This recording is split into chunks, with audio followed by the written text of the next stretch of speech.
istəyənlərə Allah kömək olsun. Çox yaxşıdır, ucuzluqdur. Bazar qiymətindən aşağıdır. Məsələn, ət ucuzdur, meyvə, hər şey ağardılar. Ucuzluqdur, münasibdir yəni.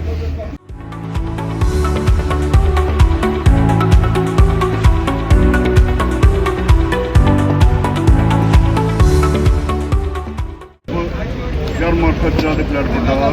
Belə ucuzluqdur, insanlara sərfəlidir. Hamı bazara axışır.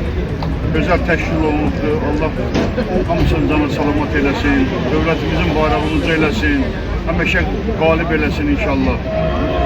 Biz minnətdarıq, sağ olun.